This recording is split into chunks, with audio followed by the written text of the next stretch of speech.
નમસ્કાર મિત્રો, આજનું આપણું ચોથું સેશન 5 દિવસનું આપણું જે આ વર્કશોપ હતો જેમાં આપણે જુદા જુદા વિષયોને આવરી લીધા હતા. આજે આપણું ચોથું સત્ર છે, 4th શેડ્યુલ, અને આજનો આપણો વિષય છે યોગ અને આરોગ્ય. યોગ અને આરોગ્ય આરોગ્ય શબ્દ આપણે એટલા માટે વાપર્યો છે કે અત્યારે યોગ વિશે મોટાભાગે એવી માન્યતાઓ અથવા તો એવો પ્રચાર વધારે થાય છે કે યોગ ભગાવે રોગ, યોગથી આ બીમારીઓમાં ફાયદો થાય, યોગથી આ રોગો ના થાય, આ જાત જાતનું. એટલે જાણે યોગ રોગ માટે જ હોય એવું એક વાતાવરણ ઊભું થઈ ગયું છે. ઓફકોર્સ યોગથી આ બધા ફાયદાઓ થાય છે, બીમારીઓમાં રાહત થાય છે, ઇમ્યુનિટી પણ વધે છે, રોગ પ્રતિકારક શક્તિ, આ બધી સાચી વાત છે. પણ એ જે યોગના ફાયદા છે ને એ તો 15-20% જ છે. બાકી 85% તો યોગ જે છે એક બહુ જ વિશાળ, જેને કહેવાય કે અદ્ભુત બાબત છે કે એના ફાયદાઓ, એની અસર. અને કદાચ અત્યારે યોગ વિશે બહુ મોટા નિષ્ણાત, જાણકાર, બધા સારા જે આ ક્ષેત્રમાં આવેલા જે માણસો છે, વ્યક્તિઓ છે, એ સરસ કામ કરે છે. બુક્સ હોય છે, એની વિડીયોઝ હોય છે, બધું કેટલી બધી વસ્તુ બધી આપણે જોઈએ છીએ. પણ આમ છતાં આ યોગના જે ફાયદાઓ છે ને એના વિશે અત્યારે બધા આપણે જોઈએ ને તો 50-60% વધારે કોઈને ખબર જ નથી. કદાચ 60-40%. 50% વસ્તુ તો એવી છે આ યોગની બાબત કે જે રહસ્યમય રીતે આ દરેક વ્યક્તિ ઉપર અલગ અલગ રીતે એની અસર થાય છે. હવે તમે જો કે આ યોગનો પ્રચાર છેલ્લા 25 વર્ષમાં, એમાં 10 વર્ષમાં વધારે થયો છે. 30-40 અથવા તો જ્યારે આપણે આઝાદ થયા 47માં, તો યોગ વિશે 1% લોકોને જ ખબર, 99% લોકોને ખબર જ નહોતી. યોગ શબ્દ પણ સાંભળ્યો નહોતો. તો એનું કારણ એ હતું કે બ્રિટિશરોએ જે છે ને એ આપણી જે આવી આધ્યાત્મિક અથવા તો આવી જે વિદ્યા હોય ને એને એ લોકોએ એક ગૂઢ વિદ્યા, રહસ્યમય વિદ્યા એવું કરીને એને બહુ પ્રચાર અથવા તો એને બહુ મહત્વ નહોતા આપતા. ઓફકોર્સ એ પછી જ્યારે યોગમાં બહુ જ તમે આગળ જાઓ ત્યારે એમાં એની ઘણી બધી વસ્તુઓ એવી પણ હોય છે કે જેનું પ્રમાણ અત્યારનું વિજ્ઞાન ના આપી શકે. પણ એવું નથી કે દરેક વસ્તુને અત્યારના વિજ્ઞાનનું પ્રમાણ મળવું જ જોઈએ. વિજ્ઞાન છે, ધારો કે અત્યારનું વિજ્ઞાન આપે કે કોઈ પણ, તો એની ઉંમર કેટલી છે? આપણે એમ કહેવાય કે ઔદ્યોગિક ક્રાંતિ થઈ અથવા તો જે બધા વૈજ્ઞાનિકોએ નવી નવી શોધો કરી, એમાં વીજળીથી માંડીને બધું ઘણું બધું આવશે. તો એને 400 વર્ષથી વધારે નથી થયું, નોટ મોર દેન 400 years. તો વિજ્ઞાનની ઉંમર એ 400 વર્ષની છે. જ્યારે આ આધ્યાત્મ અથવા તો જે અત્યંત એક બ્રહ્માંડની જે બાબત છે એની તો કેટલા વર્ષ જૂનું છે, હજારો વર્ષ છે કે લાખો વર્ષ જૂનું છે, ખબર જ નથી આપણને. તો આપણે યોગ એટલે એ આરોગ્ય માટેની આપણે વાત કરીશું. યોગ અને રોગ સાથે આપણે સંલગ્ન કરીએ એટલે શું થાય છે કે જે જો 80% લોકો તો તંદુરસ્ત છે, કદાચ 20-25% લોકોને કોઈ બીમારી થઈ હોય અથવા તો પેલામાં, બાકીના 80%માંથી કોઈ વાર બીમાર થાય, સાજા થઈ જાય, મોટા ભાગે સાજા હોય છે. ભાઈ એ લોકોને પછી બહુ રસ જ ના પડે કે આ યોગ તો રોગ માટે છે, એમાં આપણે શું કામ આપણે કરવું જોઈએ. એ સિવાય યંગસ્ટર્સ છે, યુવાનો છે, એ લોકોને સામાન્ય રીતે કોઈ તકલીફ, બીમારીઓ, રોગ કે એવું કંઈ બહુ હોતું નથી, એટલે એ લોકોને બી જરાય રસ ના પડે. એટલે આના લીધે એક આખો ટ્રેન્ડ આવો ચેન્જ થઈ ગયો. પણ ખરેખર જે યોગ જે છે ને એની આપણે આગળ જોઈશું કે એની શું તાકાત છે, એનું શું મહત્વ છે. એની આપણું આખું શારીરિક, માનસિક, આધ્યાત્મિક, સામાજિક આ બધા જ આરોગ્ય ઉપર એની કેવી અસર થાય છે એ આપણે આજના વિષયમાં આપણે જોઈશું. તો આ બીજી બધી જે ધારો કે પથ્થી છે, એલોપેથી છે, નેચરોપેથી, આયુર્વેદ, આ પથ્થી એટલે એ રોગ થયો હોય તેમાંથી સાજા થવા માટેની પથ્થીઓ છે. એમાં થોડુંક પ્રિવેન્ટિવ હેલ્થનો ઉલ્લેખ છે, પણ આ યોગ છે ને એ તો સાજા રહેવાની જ પથ્થી છે. અને એ એટલું બધું સાયન્ટિફિક, વૈજ્ઞાનિક રીતે આખું યોગનું શાસ્ત્ર રચવામાં આવ્યું છે.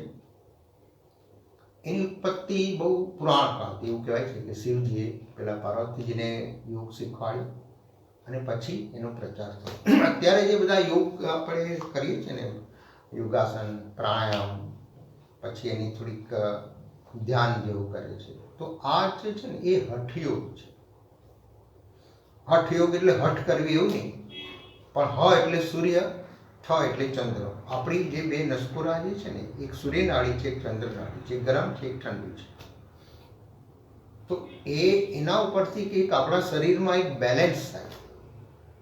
સૂર્ય ચંદ્ર એટલે ગરમ ઠંડુ, એનું બેલેન્સ થાય ને એના માટેનો આખું એક શાસ્ત્ર એ કહેવાય હઠયોગ.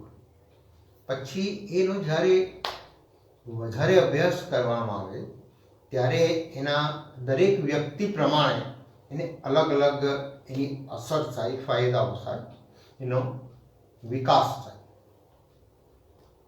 80% લોકો યોગ કરી શકતા જ નથી અથવા તો કરતા નથી. 75 થી 80% લોકો. કારણ કે આ યોગ છે ને એક એવી વસ્તુ છે કે એ બધાના નસીબમાં નથી. એ અલગ બાબત છે, પણ અત્યારે આપણે એમાં નહીં જોઈએ.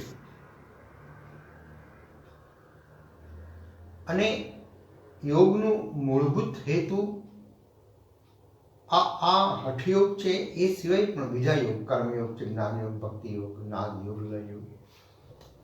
તો આ બધા યોગનું અંતિમ લક્ષ્ય તો એ હોય છે કે એક ઇનર અવેકનિંગ, આંતરિક ચેતનાની એક જાગૃતિ કરીને એક સ્ટેજ સુધી આપણા શરીર અને મનને પહોંચવાડવાનું.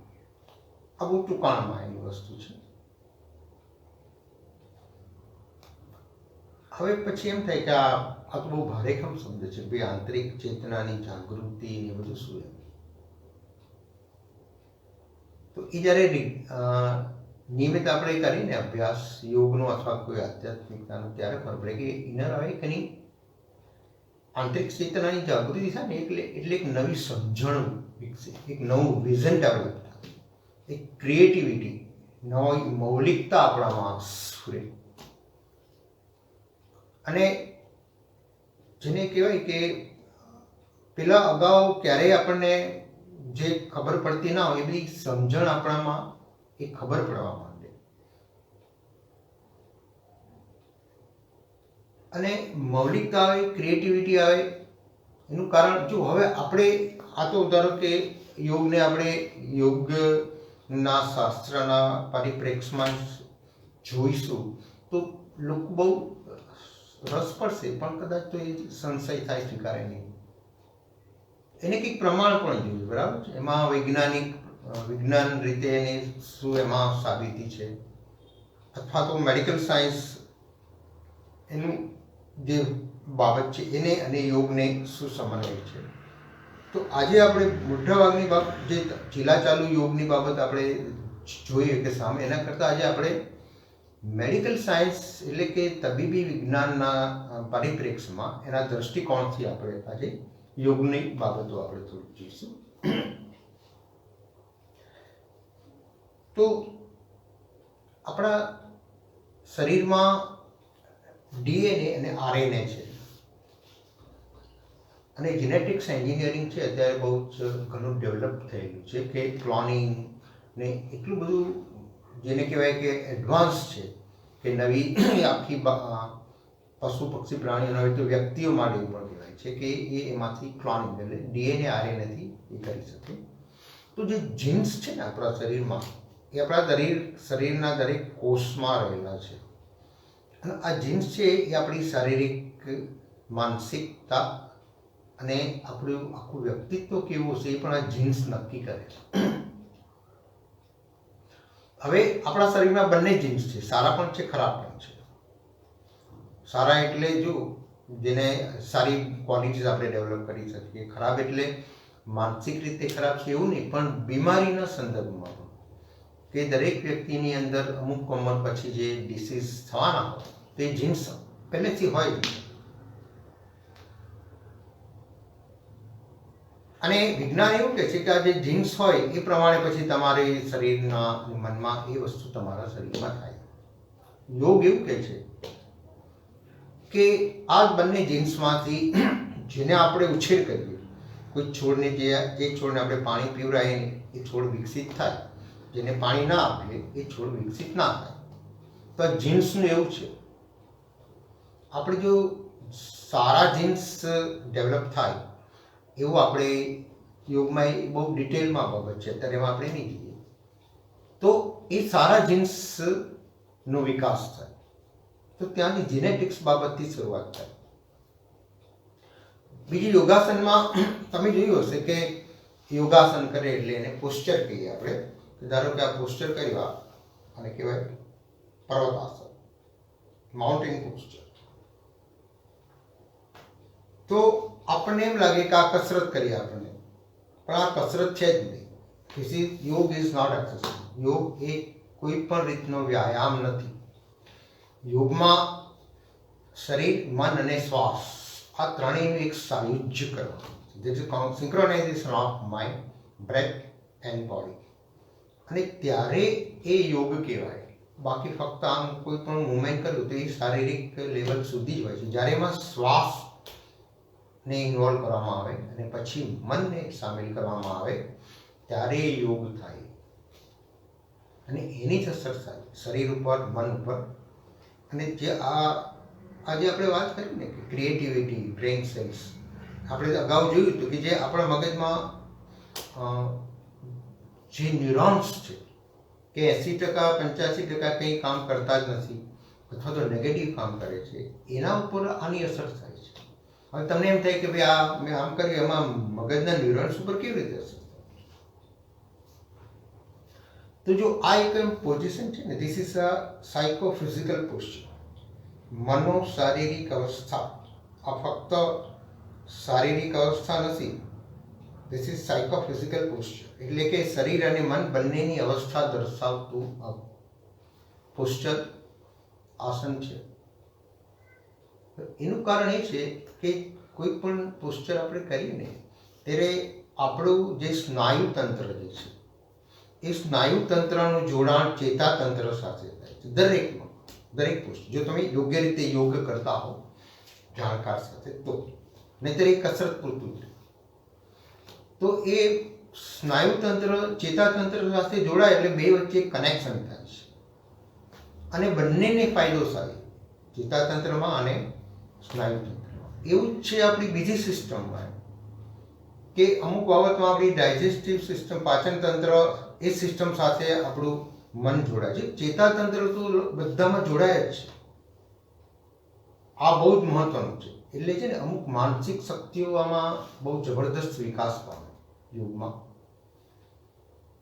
એ સિવાય માનસિક શક્તિ એટલે જો એ શક્તિ ક્યારે વિકાસ પામે, મેન્ટલ સ્ટ્રેન્થ, કે તમે કોઈ વાર એવી પ્રગાઢ માનસિક શાંતિનો અનુભવ કરી શકતા હો. સામાન્ય રીતે આપણને કોઈ ઊંડી માનસિક શાંતિનો અનુભવ લગભગ ભાગ્યે જ થાય, થતો જ નથી અત્યારના જમાનામાં, સિવાય કે અમુક લોકો જે આધ્યાત્મિકતામાં યુગમાં છે એ લોકોને થતો હશે. તો જ્યારે માનસિક શાંતિનો એક બહુ મોટો અનુભવ થાય ને ત્યારે એક નવી સમજણ વિકસે આપણામાં. અગાઉ ક્યારે આપણને અનુભવ્યું ના હોય એવી સમજણ, એટલે એવા ન્યુરોન્સ, એવું આપણું મગજ કામ કરતું સાદી ભાષામાં કહીએ તો અહીંથી શરૂઆત છે આ યોગાસનમાં. બરાબર છે કે ઇટ ઇઝ અ સાયકોફિઝિકલ પોસ્ચર. હવે બીજી વસ્તુ એવી છે કે યોગાસનમાં છે ને આપણે કંઈ કસરતની જેમ કે જીમની જેમ અથવા એરોબિક્સની જેમ નથી કરવાનું. એફર્ટલેસનેસ, પ્રયત્ન સહિતથી, આ બહુ મહત્વનો શબ્દ છે. એફર્ટલેસનેસ એટલે ધારો કે આ ફરી એકવાર હું તમને આ પોસ્ચર બતાવું, બરાબર, પર્વતાસન. તો આ મુવમેન્ટ છે ને એકદમ સ્મૂથ હોવી જોઈએ. આ જે મુવમેન્ટ થાય છે ને એને કહેવાય ચલિત, એટલે કે ડાયનેમિક પોઝિશન, ચલિત સ્થિતિ છે આ. અને આ જે ફાઇનલ પોઝિશન આમાં રહી આને કહેવાય સ્ટેટિક, એટલે કે સ્થિત પોઝિશન. તો આ બંનેમાં એફર્ટલેસનેસ છે એ બહુ મહત્વનું છે.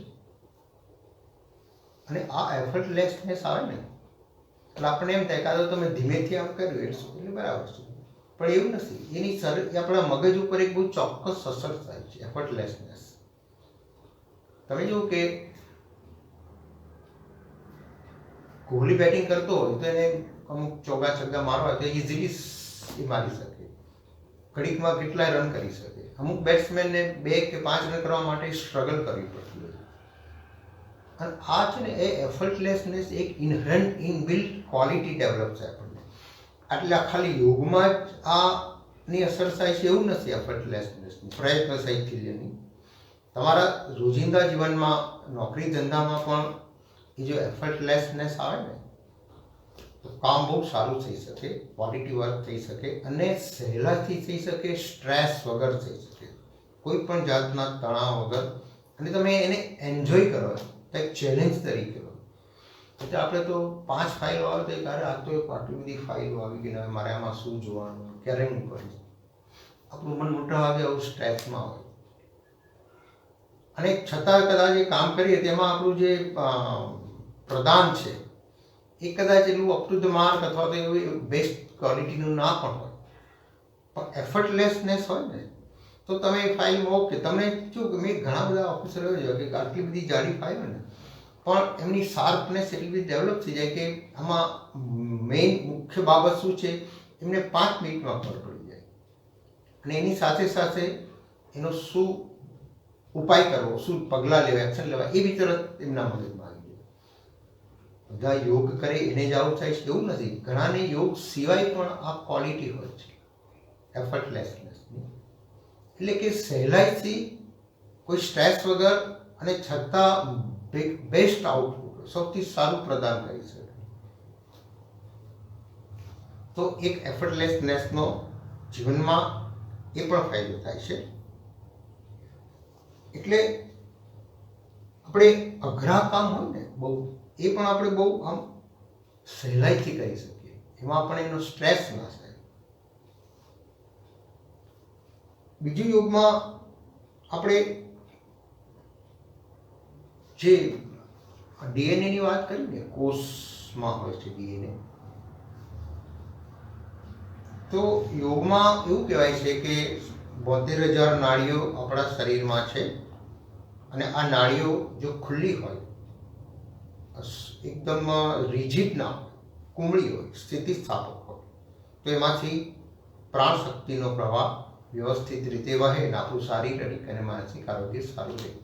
72માંથી 3 મુખ્ય છે, ઈડા, પિંગળા, સુષુમ્ના. આ યોગના શાસ્ત્ર પ્રમાણેની બાબત છે.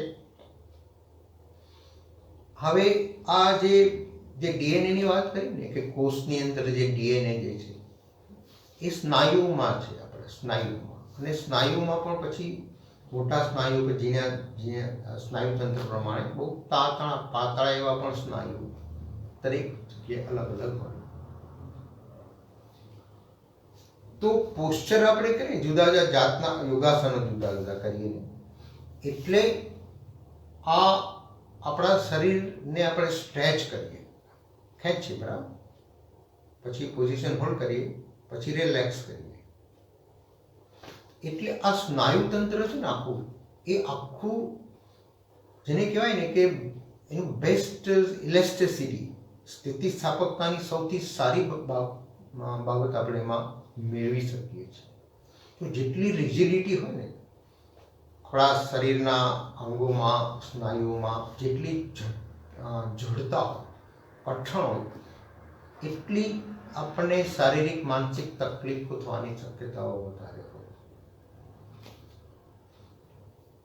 તો આ જ્યારે યોગાસન કરીએ ને ત્યારે આ સ્નાયુઓની અંદર જે આ છે ને નાડીઓ પણ છે, યોગના શાસ્ત્ર પ્રમાણે આપણે એને નાડીઓ કહીએ, મેડિકલ સાયન્સમાં આપણે એને મસ્ક્યુલર સિસ્ટમ, સ્નાયુ તંત્ર અને એની ઝીણી ઝીણી બાબતો. મેડિકલ સાયન્સમાં આપણે એવું કહે છે કે આ સ્નાયુઓ સ્થિતિસ્થાપક હોવા જોઈએ.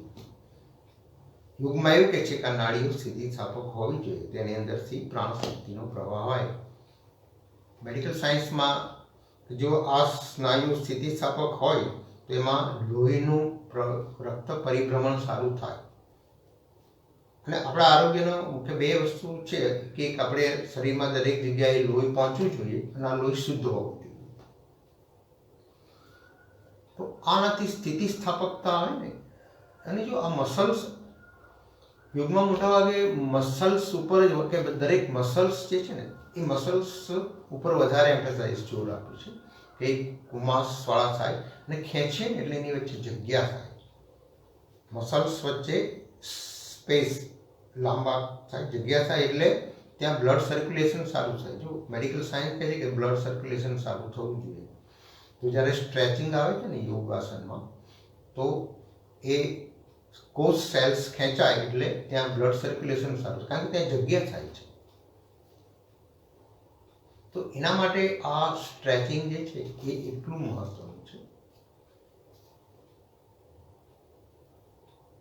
યોગાસનમાં તો યોગમાં એટલે જનરલી જે હઠયોગ છે એના પ્રમાણે એની વ્યાખ્યા જુદી છે, એમાં આપણે નહીં જઈએ. પણ અત્યારે પ્રચલિત યોગાસન, પ્રાણાયામ છે, બ્રીથિંગ એક્સરસાઇઝ છે, ધ્યાન છે, એના વિશે થોડીક બાબત આપણે જોઈશું. પ્રાણાયામમાં આપણે જોયું હતું તે દિવસે કે વીએલસી એટલે વાઇટલ લંગ કેપેસિટી, ફેફસાની શ્વાસ લેવાની ક્ષમતા જે હોય એને કહેવાય વીએલસી, વાઇટલ લંગ કેપેસિટી. આ ક્ષમતા 4 થી 5 લીટર છે. This is what medical science is as per physiology. હવે આપણી ફેફસાની શ્વાસ લેવાની ક્ષમતા 5 લીટરની છે, એની જગ્યાએ આપણે અડધો લીટર કે ભાગ્યે 1 લીટર જ શ્વાસ લઈએ છીએ. એટલે આપણી જે વીએલસી હોય ને, વાઇટલ લંગ કેપેસિટી, ફેફસાની શ્વાસ લેવાની ક્ષમતા, એ ધીમે ધીમે ઓછી થતી જાય. તો પ્રાણાયામનું આખું શાસ્ત્ર એક આના ઉપર તો છે જ, રેસ્પિરેટરી સિસ્ટમ, શ્વસન તંત્ર ઉપર. એ ઉપરાંત એની બીજી સિસ્ટમ ઉપર પણ બહુ જબરદસ્ત અસર થાય છે કે આપણી વાઇટલ લંગ્સ કેપેસિટી આપણે વધારી શકીએ. ઓઆરએસી આપણે જોયું હતું કે ઓક્સિજન રેડિકલ્સ એબ્સોર્પ્શન કેપેસિટી.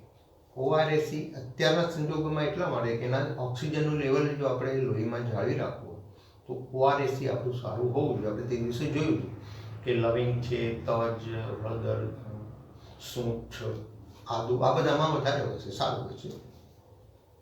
પણ આપણે જે અમુક તે દિવસે પણ એક બે જોઈ હતી, આજે આપણે એક બીજા પ્રાણાયામ બી કરીશું કે અમુક પ્રાણાયામો અને જે બ્રીથિંગ એક્સરસાઇઝ છે એનાથી આ આપણા શરીરમાં ઓઆરએસી એનું પ્રમાણ ખૂબ સારી રીતે જળવાઈ શકે છે. એટલે લોહીમાં ઓક્સિજનનું પ્રમાણ આપણે જાળવી શકીએ છીએ. અને તે દિવસે આપણે જોયું હતું કે ફેફસાને આપણે પૂરેપૂરા ખાલી કરીએ.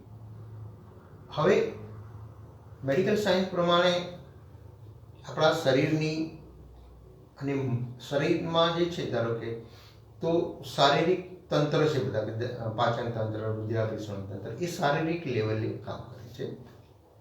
પણ એક તંત્ર એવું છે, એન્ડોક્રાઇન ગ્લેન્ડ્સનું આખું અંતઃસ્ત્રાવી ગ્રંથિઓ જે છે એ એવું છે કે એની અસર આપણા શરીર ઉપર પણ થાય છે અને મન ઉપર પણ થાય છે, તબીબી શાસ્ત્ર પ્રમાણે.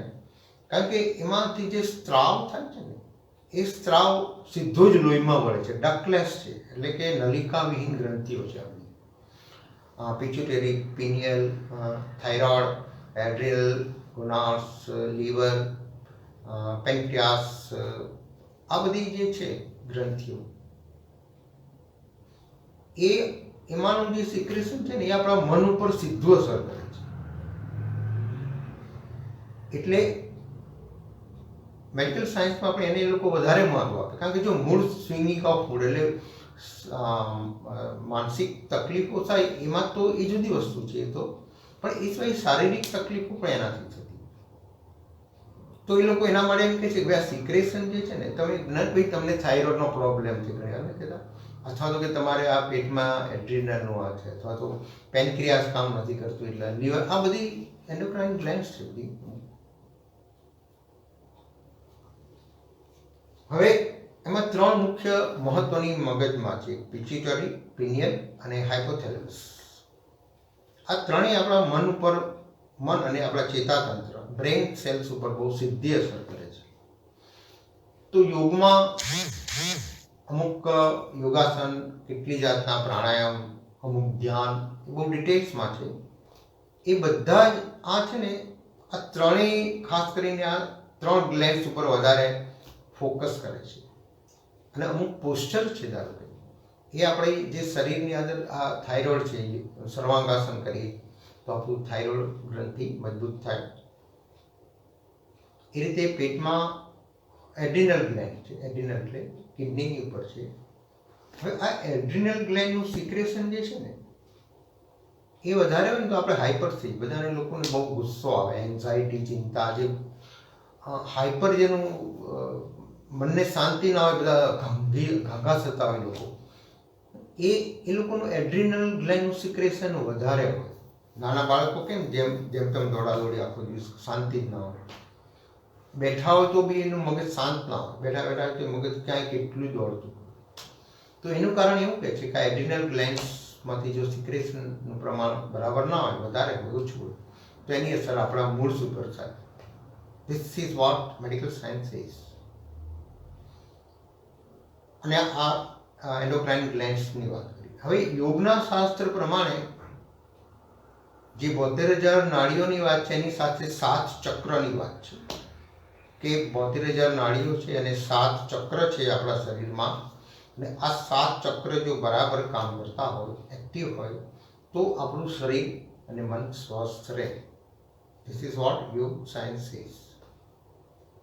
હવે આ ચક્ર જે છે ને એને એ લોકોએ એનર્જી સર્કલ તરીકે બતાવ્યું છે, કે એક આ ઉર્જાના કેન્દ્ર છે. આપણા સ્થૂળ શરીરમાં નથી. ડૉક્ટરો ડિસેક્શન કરીને જોતા હોય ચક્ર દેખાય નહીં, પણ એ 7 ચક્રનું સ્થાન ક્યાં બતાવ્યું છે?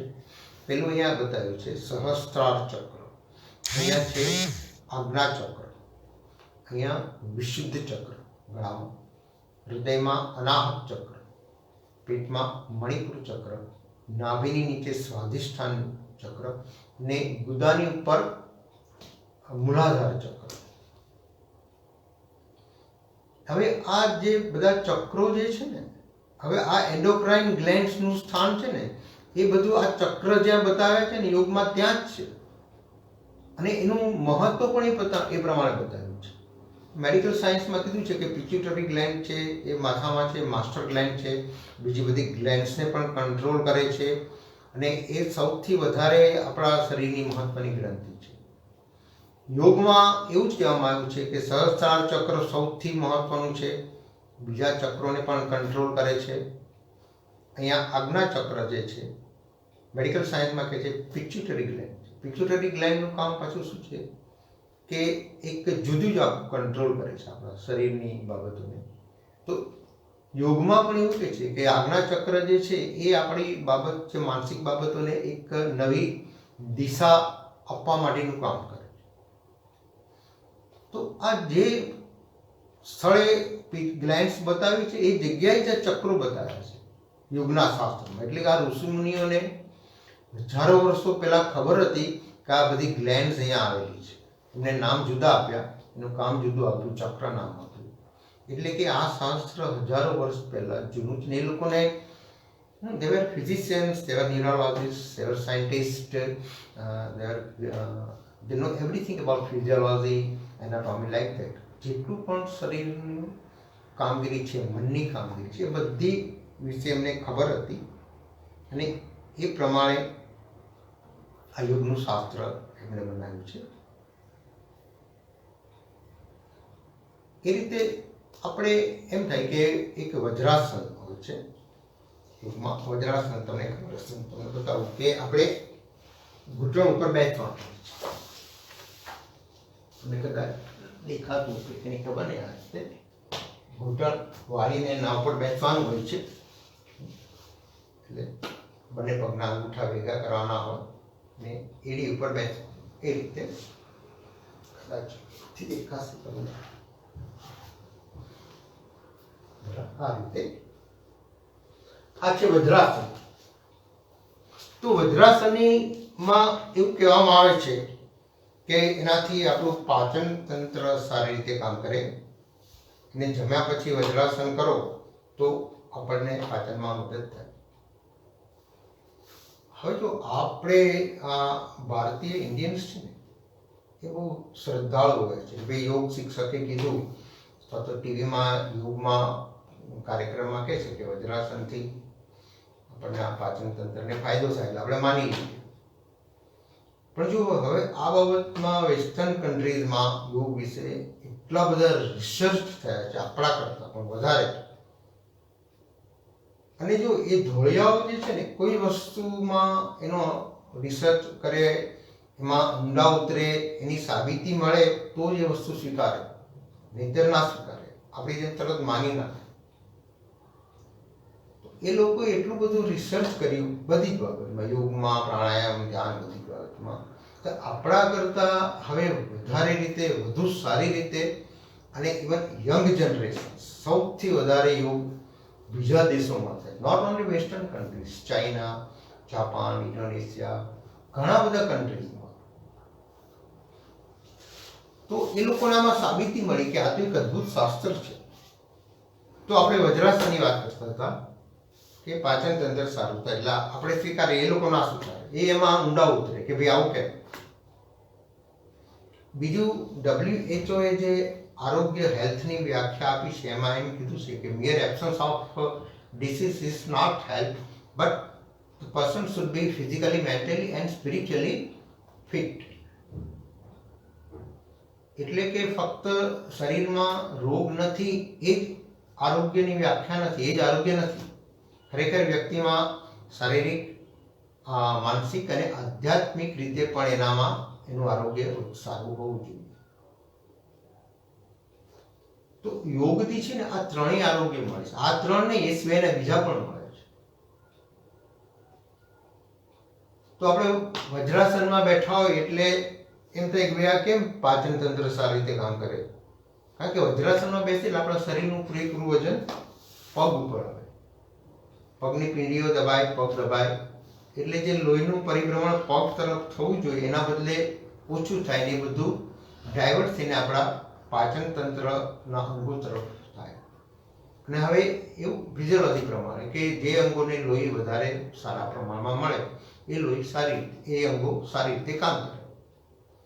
તો એ સિદ્ધાંત ઉપર આપણું પાચન તંત્ર એક્ટિવ થાય કારણ કે એને બ્લડ વધારે મળે છે. તો ધીસ ઇઝ ધ લોજિક. તો દરેક પોસ્ચર, દરેક પ્રાણાયામમાં એનું લોજિક, સાયન્ટિફિક લોજિક છે દરેકમાં કે Y it is so important. પછી બીજી વસ્તુ એમ કીધી આપણે કે ભાઈ હમણાં આપણે જોઈએ કે ભાઈ ખાલી બેસી રહેવું નહીં, પણ તમે વજ્રાસનમાં કે કોઈ પોસ્ચરમાં છો તો તમારે શ્વાસ ઉપર ધ્યાન રાખવાનું, અથવા તો તમારા શરીરમાં જ્યાં સ્ટ્રેચિંગ આવતું હોય ત્યાં તમારું મન લઈ જવાનું. એટલે કે આપણું નર્વસ સિસ્ટમ એ સિસ્ટમ સાથે કનેક્ટ થાય. તો શ્વાસ ઉપર ધ્યાન રાખે એટલે શું થાય કે આપણું મન બીજે ક્યાંય ના જાય, આપણે પ્રેઝન્સમાં રહીએ, વર્તમાનમાં જ રહીએ. આ બહુ મહત્વનું છે. નહીંતર ધારો કે કોઈ પણ પોસ્ચર વજ્રાસન કર્યું પણ પછી આપણે બેસીને હવે બધી ચિંતાની વાત કરીએ કે ઘરમાં હજી તો આ બાબતનો આ તકલીફ છે ને ઓફિસમાં મારે આમ જવાનું, બહાર આપણું મન જો બહાર જતું રહે તો એ વજ્રાસનમાં બેસવાનો કે કોઈ કસરતનો અર્થ જ નથી. એટલે જ કે માઇન્ડ, બોડી, બ્રેથ એનું એક સિંક્રોનાઇઝેશન ઐક્ય બહુ જ જરૂરી છે. અને આ જ્યારે એના પરફેક્શનમાં થાય ને ત્યારે જે યોગના ફાયદાઓ જે તમને બધાને આપણે જાણીએ છીએ એના કરતાં પણ બહુ મોટા છે કે 50% આપણે જાણતા જ નથી કે what are the real benefits of this યોગ. તો આપણું મન શ્વાસ ઉપર હોય એટલે આપણે માનસિક રીતે આપણું આરોગ્ય સારું થાય, ફિઝિકલ હેલ્થ આવ્યું, મેન્ટલ હેલ્થ આવ્યું. ત્રીજું છે સ્પિરિચ્યુઅલ હેલ્થ. એટલે કે એ તમે આ રીતે શ્વાસ ઉપર ધ્યાન રાખીને બેસો, કોઈ તમને જેમાં શ્રદ્ધા હોય એનું તમે નામ લો, મંત્ર બોલો, શ્લોક બોલો, અથવા તો એમાં શ્રદ્ધા ના હોય તો પણ શું થાય છે કે આપણા જે મેન્ટલ જે બ્રેન સેલ છે ને એમાં એક પોઝિટિવ ચેન્જ આપણી જાણ બહાર એમાં ડેવલપ થાય છે. આપણે જોયું ને ડીએનએ જે પોઝિટિવ ડીએનએનો વિકાસ થાય છે એનું કારણ આ છે કે યોગાસન પ્રાણાયામ ધ્યાન દરમિયાન આપણી જાણ બહાર આપણા મગજની ગતિવિધિઓમાં એક પોઝિટિવ ચેન્જ આવે છે, એક હકારાત્મકતા. પોઝિટિવ એટલે આપણે જેને કહેવાય ને કે સારા વર્ચ્યુઅસ ગુણોનો આપણે અમલ કરી શકીએ. તો આ સારી વસ્તુની બધાને ખબર છે, વોટ આર ધ વર્ચ્યુઅસ, સદગુણો બધા. પણ ભાગ્ય એને અમલ કરવાની તાકાત આપણને મળતી નથી, એનું બળ નથી મળતું. તો આનાથી આપણને એનું બળ પણ મળે, થોડુંક કે વધારે એનો આપણે અમલ કરી શકીએ. તો એનાથી આવે સ્પિરિચ્યુઅલ હેલ્થ, આધ્યાત્મિક આરોગ્ય પણ આવે એનાથી.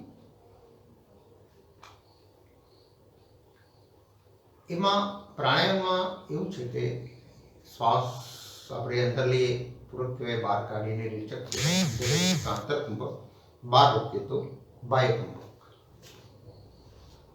હવે આમ બે પ્રાણાયામ, એક જ પ્રાણાયામ એવો છે આમ તો કે ભસ્ત્રિકા પ્રાણાયામ, કે જેમાં આપણો ઓક્સિજનનો ઇન્ટેક આપણે વધારે લઈએ. આમાં ઓક્સિજનનું પ્રમાણ આપણે વધારે લઈએ છીએ, એટલે ઓક્સિજનનું લેવલ વધારવા માટે આ બહુ સારો પ્રાણાયામ છે. પણ એની લિમિટેશન્સ, કોઈ યોગ શિક્ષકની સાથે શીખવું, જાતે નહીં કરવાનું. બીજા બધા પ્રાણાયામમાં શું થાય છે, આપણે ધારો કે એક ઊંડો શ્વાસ લીધો, ઉજ્જૈન પ્રાણાયામ, પછી આ શ્વાસ મેં રોક્યો, ધારો કે 5 સેકન્ડ શ્વાસ લીધો, મેં 5 સેકન્ડ હોલ્ડ કરું અને બંધ કહેવાય, ચિંગલોક કરું એટલે જલંધર કરું, એટલે શ્વાસ મેં અંદર રોક્યો 5 સેકન્ડ, પછી 5 સેકન્ડમાં હું શ્વાસ બહાર કાઢું અને કહેવાય રેચક. એટલે આપણને એમ થાય કે આપણે બહુ મોટો વધારે ઓક્સિજન લીધો ને, પણ ઓન ધ કોન્ટ્રરી એવું થાય છે કે આપણે જ્યારે ઊંડો શ્વાસ લઈએ અથવા તો શ્વાસ રોકીએ ને, ત્યારે તો ઓક્સિજનનું લેવલ ઘટી જાય છે શરીરમાં, કારણ કે ઓક્સિજન આપણે લીધો એ તો કન્ઝ્યુમ થઈ ગયો. કારણ કે જે ફેફસામાં આપણી જે કાર્બન ડાયોક્સાઇડ અને ઓક્સિજનની જે વાયુ કોષો સાથે લોહી શુદ્ધિકરણની પ્રક્રિયા જે થાય છે બહુ ફાસ્ટ છે, ઝડપથી એ એક દરેક વાયુ કોષમાં એનું એ ઓક્સિડેશન થઈ જાય અને લોહી શુદ્ધ થાય, કાર્બન ડાયોક્સાઇડ બહાર આવે ઉચ્છ્વાસમાં. હવે એની જગ્યાએ આપણે પ્રોસેસ ધીમી કરીએ એટલે શું થાય છે, કાર્બન ડાયોક્સાઇડ જનરેટ થાય છે અંદર, અને એ જનરેટ થયેલો કાર્બન ડાયોક્સાઇડ અંદર રહે છે. હવે આમ તો કાર્બન ડાયોક્સાઇડ આપણે શ્વાસમાં લઈએ ને તો એ નુકસાનકારક છે, પણ જે અંદર જનરેટ થાય છે ને કાર્બન ડાયોક્સાઇડ, એક ફાયદો કરે છે. એક ફાયદો તો આપણે અગાઉ જોયો હતો કે જે ફ્રી રેડિકલ્સ જનરેટ થતા હોય ને, કે જે ફ્રી રેડિકલ્સ આપણા બોડી માટે બહુ નુકસાનકારક છે, એને ખલાસ કરે અથવા તો એને જનરેટ ના થવા દે. એક બેનિફિટ એ થાય છે. બીજો બેનિફિટ એ થાય છે કે આ કાર્બન ડાયોક્સાઇડ વાઝોડાયલેશનનું કામ કરે છે. મેડિકલ ટર્મિનોલોજીમાં એને વાઝોડાયલેશન કહે છે. વાઝોડાયલેશન એટલે લોહીની નળીઓને પોળી કરવી, એને કહેવાય vasodilation, including in our brain cells. મગજમાં પણ નાની નાની કેપિલરીઝ છે, લોહીની નળીઓ છે, એ બધી પણ પોળી થાય ડ્યુ ટુ ધીસ વાઝોડાયલેશન. વાઝોડાયલેશન શું કામ થાય? કાર્બન ડાયોક્સાઇડથી. હવે ડાયલેશન પેલા આંખના ડૉક્ટર તમારી આંખની તપાસ કરતા પહેલા ટીપા નાખે આંખમાં, એટલે કે આંખની કીકી પોળી થાય, એને કહેવાય ડાયલેશન. તો આ લોહીની નળીઓ પોળી થાય એટલે ત્યાંથી લોહીનો પ્રવાહ સારી રીતે વહે, સરખી રીતે પસાર થાય, જોશથી વહે, એટલે ઇમ્પ્યુરિટીઝ દૂર થાય. તો આ પ્રાણાયામનું સાયન્સ જે ઋષિમુનિએ બનાવ્યું ને, એ લોકોના વાઝોડાયલેશનની ખબર હતી. તો મેડિકલ સાયન્સમાં આપણે ભણીએ છીએ, પણ they are knowing this fact. અને પ્રાણાયામનું આખું શાસ્ત્ર જે છે એમાં આ એક વન ઓફ ધ ફેક્ટર, આ તો એક જ બાબત છે, આવી તો ઘણી બાબત છે કે જ્યારે આપણે કુંભક કરીએ, શ્વાસ રોકીએ અથવા તો ઊંડો શ્વાસ લઈએ તો ઓક્સિજન કન્ઝ્યુમ થઈ જાય, કાર્બન ડાયોક્સાઇડ જનરેટ થાય અને આ કાર્બન ડાયોક્સાઇડ અંદર આપણને ફાયદાનું કામ કરે કે આપણી લોહીની નળીઓ એને પોળી કરે એટલે ત્યાં બ્લડ સર્ક્યુલેશન ખૂબ સારું થાય. આજે આપણે એક પ્રાણાયામ પણ શીખીશું. તો બીજા 2-3 પ્રાણાયામ, કાલે આપણે છેલ્લો દિવસ છે, 1-2 દિવસમાં બને તો થોડાક પ્રાણાયામ, કારણ કે અત્યારના સંજોગોમાં આપણે બ્રીધિંગ એક્સરસાઇઝ 1-2 જોઈ હતી, તો પ્રાણાયામ પણ એક આજે શીખીશું આપણે.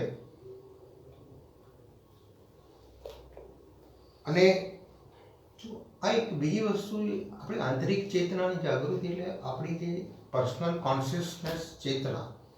ચેતના એટલે એ બી એમ થાય કે ભાઈ આને વૈજ્ઞાનિક પ્રમાણ ક્યાં મળે છે? કોન્શિયસનેસ ચેતના બરાબર આપણે ઘણી જગ્યાએ સાંભળ્યું છે, ચૈતન્ય ચેતના, but medical science has no proof. તો ડૉક્ટર કાપરા, જે ક્વોન્ટમ ફિઝિક્સના બહુ મોટા વૈજ્ઞાનિક છે, એ ક્વોન્ટમ ફિઝિક્સમાં બહુ ઘણી બધી શોધ કરી છે. એટલે એના પ્રમાણે, ક્વોન્ટમ ફિઝિક્સ પ્રમાણે પહેલાં આપણે એવું જ માનતા હતા કે એક અણુ જે એક સૌથી નાનો કોણ છે, પછી ના કે પરમાણુ પણ એનાથી નાનું છે. હવે એવું છે કે પરમાણુથી પણ આગળ એક નાની વસ્તુ છે, ઉર્જા, જેને એનર્જી કહે છે. આમ તો એનર્જી એટલે એ એનર્જી વેવ્સના રૂપમાં હોય. કોઈ વાર વેવ્સ હોય, કોઈક વાર ડોટ્સ હોય, બિંદુ. અત્યારે છેલ્લામાં છેલ્લું ફોર્મ એ લોકો અહીંયા સુધી કહે છે ઉર્જા, energy. Everything is energy. What is physics is, doctor Kapra is also. હવે આ ઉર્જા જે છે ને, એનો જે સિદ્ધાંત છે, કાપરા એવું કીધું કે આખા બ્રહ્માંડમાં આ ઉર્જા વિસ્તરેલી છે અને આ ઉર્જાથી બ્રહ્માંડની દરેક વસ્તુઓ જોડાયેલી છે. Everything is connected. એમાં મનુષ્ય પણ આવે, પશુ પ્રાણી, વનસ્પતિ, ઇવન પૃથ્વી, બધા તત્વો છે. ધારો કે પહાડ છે એટલે પૃથ્વી તત્વમાં જળ તત્વ છે, દરિયો છે, નદી છે, કે આ બધું જ કનેક્ટેડ છે. Everything is connected and it is connected with this quanta. એને ક્વોન્ટા કહે છે ઉર્જાને ક્વોન્ટમ ફિઝિક્સમાં, કે ઉર્જાથી આ જોડાયેલું છે. પણ એમાં ક્યારેક આ ઉર્જા છે ને એ આમ વેવ્સ તરીકે હોય છે અને ક્યારેક ડોટ્સ તરીકે હોય છે. હવે આવું કેમ થાય છે એનો જવાબ હજી એમની પાસે નથી કે વાય ધીસ હેપન્સ. એમાં આગળ સંશોધનો તો કાંઈ નિયમિત વિજ્ઞાનમાં ચાલ્યા જ કરે. તો આ ઉર્જાથી આગળનું સ્ટેજ હવે જે શોધવામાં આવશે એ હશે આપણી આ કોન્શિયસનેસ, ચેતના. કારણ કે આ જે કાપરાએ કીધું ને, એ તો આપણા શાસ્ત્રોમાં વર્ષોથી કીધું છે કે ભાઈ આ એક આપણું આખું સમગ્ર બ્રહ્માંડ એક પ્રાણ શક્તિ ઉર્જાથી જોડાયેલું છે ને એકની અસર બીજા ઉપર થાય જ છે. બહુ ઊંડાણમાં આ બાબત બતાવેલી છે. ત્યાં સુધી આપ લોકો કહે છે. તો આ ઉર્જાથી આગળનું જે સ્ટેજ છે ને એ છે કોન્શિયસનેસ, ચેતના. ચેતના એટલે દરેકની અલગ અલગ ચેતના. હવે આપણી જે પર્સનલ કોન્શિયસનેસ છે ને એ આખા દિવસ દરમિયાન જુદી જુદી વ્યક્તિઓ, સ્થળો સાથે એના સંપર્કમાં હોય. હવે એ બીજી ચેતના જે છે એ સારી પણ હોય, ખરાબ પણ હોય, પોઝિટિવ પણ હોય, નેગેટિવ પણ હોય. હવે એની અસર આપણા મન ઉપર થાય, આપણી ચેતના ઉપર થાય. એટલે યુગમાં એવું કહેવામાં આવ્યું છે કે જે પ્યોર કોન્શિયસનેસ, શુદ્ધ, એકદમ શુદ્ધતમ ચેતના, જે વૈશ્વિક ચેતના, સુપર કોન્શિયસનેસ જેને કહેવાય, એની સાથે જો આપણું જોડાણ થાય, આપણે દરરોજ જે તે બધી ચેતનાઓ સાથે જોડાણ થતું, એની જગ્યાએ જે એકદમ પ્યોર કોન્શિયસનેસ સાથે આપણી ચેતનાનું જોડાણ થાય, તો આપણી શક્તિ, આપણું આરોગ્ય, આપણી ચેતના પણ એટલી હદ સુધી વિકસિત થાય કે આમાં કંઈ બહુ મોટી પ્રાપ્તિ, સિદ્ધિ પ્રાપ્તિ કરી લેવાની એવું નથી. એમ પણ એક જેને કહેવાય કે શરીર અને મનથી આપણે એવું કરી શકીએ કે આપણને એક સંતોષ થાય. તો આ જે આપણી ચેતના જે છે, પર્સનલ કોન્શિયસનેસ, એને સુપર કોન્શિયસનેસ સાથે જોડવાની આખી પ્રક્રિયા જે છે ને એ યોગ છે. એની જુદી જુદી વ્યાખ્યાઓ છે. યોગ એટલે જોડાવ, જોડાવ એટલે શેની સાથે જોડાવ? ઘણા એમ કે ભાઈ ઈશ્વર અને જીવ તત્વ, શિવ તત્વ છે, મનુષ્ય અને ઈશ્વરનું જોડાવ. પણ એકચ્યુઅલી ધીસ સાયન્ટિફિક વે ઉપર આપણે જોઈએ તો ધીસ કોન્શિયસનેસ, વાઇબ્રેશન્સ, અને જો વાઇબ્રેશન્સના અનુભવ પણ થઈ શકે છે, એટલે ખાલી વાતો છે એવું નથી, એને પ્રૂફ્સ પણ મળે છે. What are the vibrations, how you feel vibrations. Vibrations contains this consciousness. તો હવે આપણે આજે થોડુંક ટાઈમ ઓછું છે પણ એકાદ બે મુદ્દાઓ જોઈ લઈએ કે આપણે બીજા લેક્ચરમાં જોયું હતું કે આ બધી જ બાબતો પાછા આપણા મન ઉપર, મન એટલે આપણા વિચાર ઉપર, આપણી વિચારો કેવા છે એના ઉપર આ બહુ ડિપેન્ડ કરે છે. તો એ વિચારને ધીમા કેમ કરવા? તો જો ધીમો શ્વાસ લઈએ તો આપણે વિચારને ધીમા કરી શકીએ. એક અમે જુદા જુદા પ્રાણાયામ કરીએ છીએ, અમારું જે દરરોજ યોગનો ક્લાસ હોય છે એમાં સહજ શ્વસન અથવા તો સોહમ શ્વસન કરીએ છીએ. એમાં કોઈ વસ્તુ નહીં કરવાની, ખાલી શ્વાસ લેવાનો, છોડવાનો, પણ ઊંડો શ્વાસ પણ નહીં લેવાનો. ધારો કે 3-4 સેકન્ડમાં શ્વાસ અંદર લીધો, 1 2 3 4, એકાદ સેકન્ડ અંદર રોકવાનો, 1 કે 2 સેકન્ડ રોકવા કરતા બી પોઝ કરવાનો, સેકન્ડ રાખવાનો, પછી 1 2 3 4 બહાર કાઢ્યો, 12 1 2 સેકન્ડ રોકવાનું. એટલે આ સહજ શ્વાસ, પછી તમારે ગણવાનું પણ નહીં, તમને એમ ખ્યાલ આવે કે આ શ્વાસ અંદર આવ્યો, શ્વાસ બહાર ગયો. હવે જે આપણે 1 કે 2 સેકન્ડ રોકીએ છીએ ને અંદર કે બહાર, એનાથી શ્વાસ ધીમો થાય છે. આ બહુ મહત્વનું છે કે જો શ્વાસને આપણે ધીમો કરી શકીએ ને તો આપણી આખી મનની ગતિવિધિને ધીમી કરીએ, વિચારો ધીમા કરીએ, તણાવ ઓછો થાય, એક મનને શાંતિ મળે. આ કહેવામાં સહેલું છે, કરવામાં તો બહુ લાંબો અભ્યાસ કરવો પડે, પણ તમારી જાણકારી મળે. તો એ રીતે જ્યારે શ્વાસ લઈને આપણે બેસીએ ને તો પછી આપણે ધીમે ધીમે ખબર પડે કે આપણે છે ને વર્તમાનમાં આવીએ. ધીમે ધીમે આપણે જે વર્તમાન છે એનો અનુભવ કરી શકીએ. તો મોટાભાગે તકલીફ આપણને, માનસિક તકલીફ એના લીધે થતી હોય છે, કાં તો આપણે ભૂતકાળમાં હોઈએ કાં ભવિષ્યકાળમાં. વર્તમાનમાં લગભગ હોતા નથી. વી હાર્ડલી લીવ ઇન પ્રેઝન્સ. તો આનાથી આપણે છે ને તમે વર્તમાનનો અનુભવ કરી શકો કે વોટ ઇઝ પ્રેઝન્સ, વર્તમાન ક્ષણ શું છે. તો જીવન છે કે જિંદગી છે એનો ઉલ્લેખ આપણે કેવી રીતે કરીએ? 10 વર્ષ હું આમ હતો, અથવા તો અમને 60 વર્ષ થયા, અથવા તો મારી 25 વર્ષની નોકરી થઈ. આવું બધું આપણે જિંદગી કે જીવનના આટલા વર્ષો હું આમ કર્યો, 15 વર્ષ જીવનના હું ભણ્યો. જિંદગીનો ઉલ્લેખ આપણે વર્ષોમાં કરીએ છીએ કાંઈ. પણ આ વર્ષ બને કેવી રીતે? મહિનાથી બને, દિવસથી બને, કલાકથી બને, મિનિટથી બને, સેકન્ડથી બને, ને સેકન્ડથી આગળ પણ એનો જે ફ્રેક્શન હોય છે એનાથી બને ને. આ બધું ભેગું થાય એટલે વર્ષ થાય ને. સીધું કંઈ વર્ષ તો થતું જ નથી. પણ આપણે ક્યારે એવું નથી કહેતા કે હું 14 મહિના જીવ્યો, અથવા તો હું 500 દિવસ મારા હું આમ હતો, અથવા તો 1000 કલાક મેં આ કોર્સ કર્યો. એવું આપણે ક્યારેય કહેતા નથી. તો જ્યારે આપણે આ શ્વાસ લઈએ છીએ ને આ રીતે, તો જીવનને આપણે ક્ષણમાં જોઈએ છીએ. આપણે ક્યાંય વર્ષોમાં જીવનને જોતા હોઈએ છીએ, ક્ષણમાં જોતા જ નથી કે ભાઈ આ ક્ષણ છે એ પણ જીવન છે. This presence moment is also life. તો એની અવેરનેસ, એક સજાગતા આપણામાં આવે કે ભાઈ આ, અને આ જ્યારે આવે ને તો એ બહુ યોગની, ધ્યાનની બહુ ઉચ્ચતમ અવસ્થાઓ છે.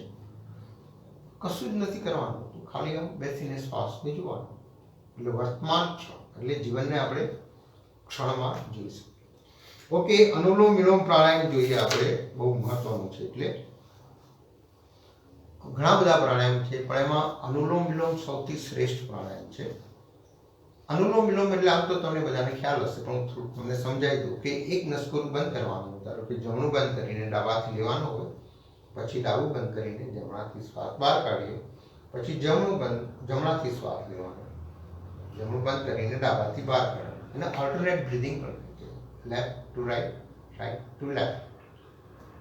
હવે આનું પ્રમાણ, સમય એ તો બધું લાંબુ છે, એ અત્યારે એમાં આપણે નહીં જઈએ. ખાલી એની બેઝિક વસ્તુ આપણે જોઈએ કે આપણે ધારો કે મેં જમણું નસકોરું બંધ કર્યું, બરાબર. પછી હું પહેલાં ડાબા નસકોરાથી પહેલાં હું તમને એની ક્રિયા વિધિ સમજાવ્યું કે કઈ રીતે થાય. તો તમે જમણું નસકોરું તમારે બંધ કરવાનું, ડાબા નસકોરાથી શ્વાસ બહાર કાઢવાનો પહેલાં, પછી ડાબાથી શ્વાસ લેવાનો શાંતિથી, શ્વાસ અંદર 1 2 3 4 5, પછી ડાબું બંધ કરવાનું, જમણું ખોલવાનું, જમણાથી બહાર કાઢવાનું 1 2 3 4 5, જમણાથી જ લેવાનું 1 2 3 4 5, પછી જમણું બંધ કરવાનું, ડાબું ખોલવાનું, ડાબાથી બહાર 1 2 3 4 5, બરાબર છે. ડાબાથી લઈને જમણાથી. હવે આ તો એક સિમ્પલ પ્રોસેસ, આના ઘણા બધા વેરિએશન્સ કે આ પ્રાણાયામ ઘણી રીતે જુદી જુદી રીતે થાય છે. અંતરકુંભક સાથે, બાહ્યકુંભક સાથે, એનું પ્રમાણ સાથે, અંદર અટકીને બહાર અટકીને, એમાં અત્યારે આપણે નહીં જોઈએ. ખાલી અત્યારે સિમ્પલ આ વસ્તુ જોઈએ આપણે કે શ્વાસ અંદર લેવાનો. હવે ઘણા આમ પણ લે છે, આમ પણ કરે છે, પણ એવું નહીં કરવાનું. શ્વાસ ક્યારેય ખેંચવાનો નહીં, આરામથી સ્મૂધલી શ્વાસ લેવાનો. તમે 5 સેકન્ડ લો, 10 સેકન્ડ લો કે ગમે એટલું, પણ આરામથી શ્વાસ. અવાજ નહીં કરવાનો, કોઈ અવાજ બી નહીં કરવાનો.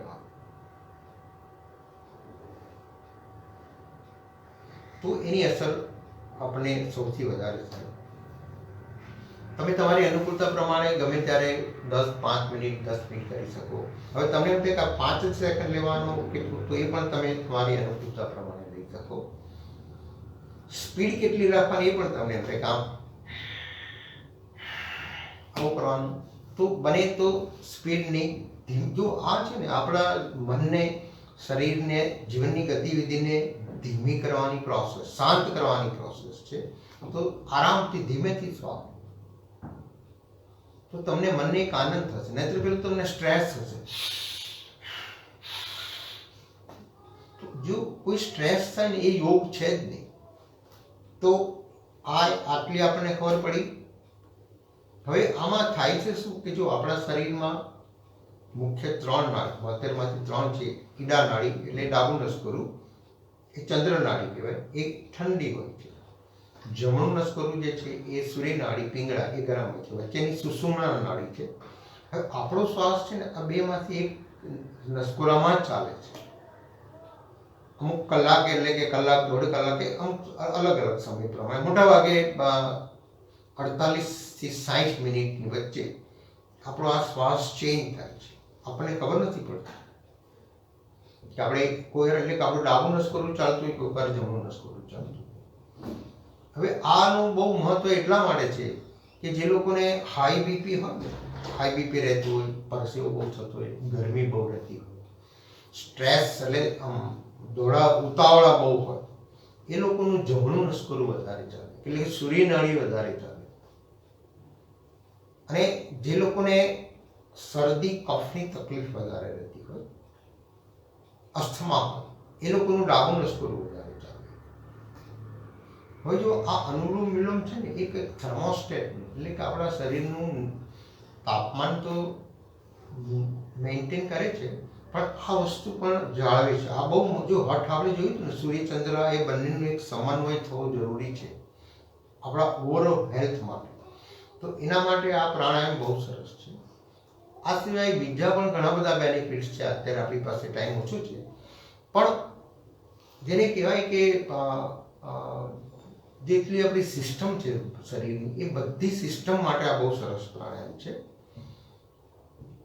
હવે આપણે ન્યુરોલોજીકલ પોઈન્ટ ઓફ વ્યૂ જોઈએ કે આપણે મેડિકલ સાયન્સના પેલામાં,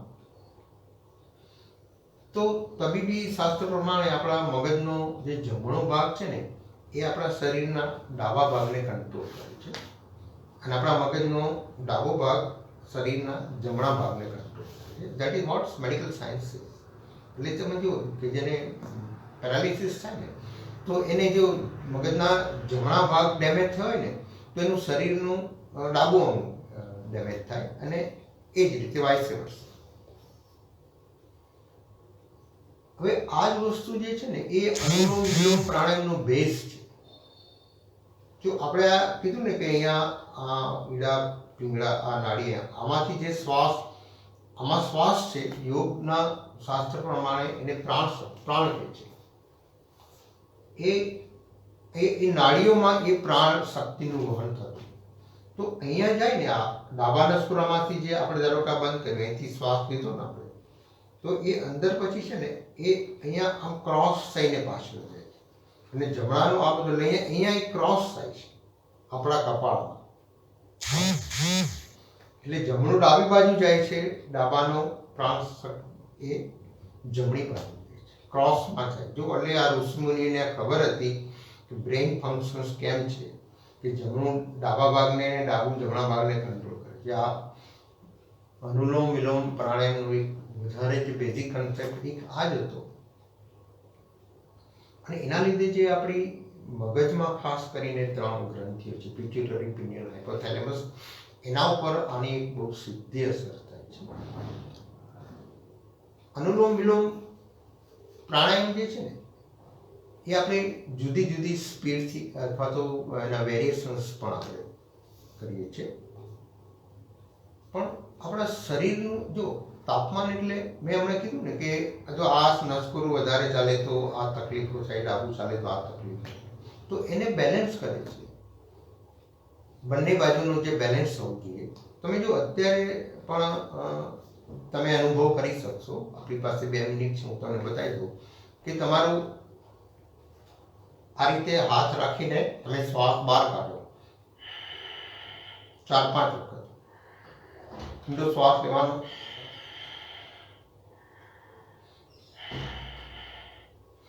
તો તમને ખ્યાલ આવશે કે એક નસકોરામાંથી શ્વાસ વધારે આવે છે, જમણું અથવા ડાબું.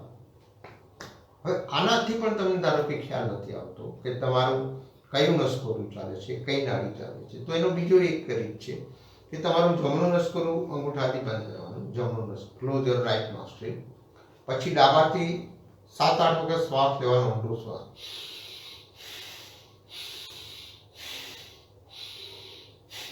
બરાબર. પછી ડાબું બંધ કરવાનું, જમણાથી લેવાનું.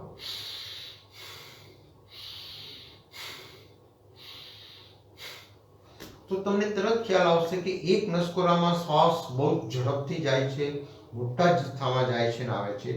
બીજામાં ઓછો જાય છે, ઓછો બહાર આવે છે, ઓછા જથ્થામાં બહાર આવે છે. તો જે નસકોરામાં ઝડપથી વધારે શ્વાસ આવતો એ નસકોરું તમારું ચાલે છે. એ સૂર્ય અને પિંગળા નાડી કે સૂર્ય નાડી અથવા તો ચંદ્ર નાડી ચાલે છે, તમને ખ્યાલ આવે. આ શિવ સરોદેયનું આખું શાસ્ત્ર છે કે આપણે આ ચેન્જ પણ કરી શકીએ આપણી અનુકૂળતા પ્રમાણે કે આના બદલે આ. એ પણ બહુ લાંબી બાબત છે. આપણો સમય હવે પૂરો થાય છે અહીંયા, તો અહીંયા પૂરું કરીશું. કાલે આપણું છેલ્લું લેક્ચર છે. Tomorrow is the last day of our 5 day lectures. અમારી જે ઓનલાઈન ગ્રુપ વર્ક ચાલે છે એ ફેસબુક ઉપર નિઃશુલ્ક છે. 21 વર્ષથી બધા વર્ગ અમે નિઃશુલ્ક એક સમાજ સેવા તરીકે, કોઈ ફીસ ક્યારેય લેતા નથી. તો કદાચ કોઈને એમાં જોડાવું હોય તો એની લિંક છે. તો તમે તમારા ઓફિસમાં વાત કરશો તો હું I will send the link. Okay, thank you.